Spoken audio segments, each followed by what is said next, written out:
অ্যাডমিশনের সিজনে মোটামুটি দুই ক্যাটাগরির স্টুডেন্ট পাওয়া যায়।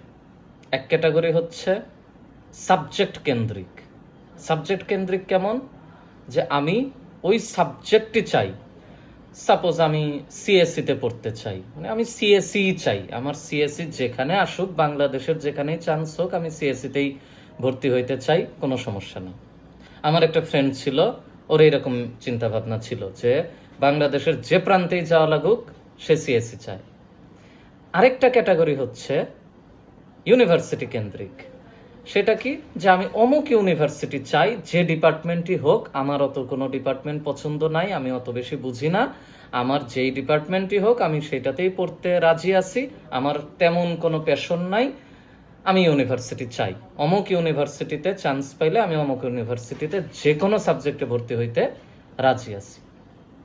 এই দুই ক্যাটাগরির মধ্যে আরেকটা ক্যাটাগরি তৈরি হয় যারা সো ডেঞ্জারাস, যাদের কাজ এবং যাদের পরিশ্রম এই দুই ক্যাটাগরির পরিশ্রমের যোগফলের চেয়েও বেশি হওয়া উচিত। তারা কি? তারা বোথ দুইটাই চায়। তারা ইউনিভার্সিটি চায়, সাবজেক্ট চায়। সাপোজ সে চায় অমুক ইউনিভার্সিটির ওই ডিপার্টমেন্টটাতে, অথবা অমুক ইউনিভার্সিটির এই ডিপার্টমেন্টের মধ্যে আমি ভর্তি হইতে চাই। ধরো আমি এক্স ইউনিভার্সিটিতে ABC ডিপার্টমেন্টে ভর্তি হতে চাই।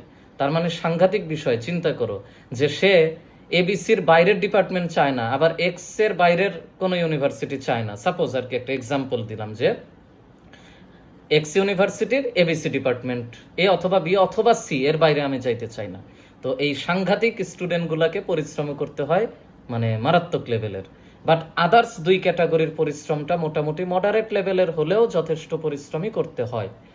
তুমি কোন ক্যাটাগরির স্টুডেন্ট এইটা একটু চিন্তা করো, কারণ অ্যাডমিশন সিজন শুরু হয়ে গেছে।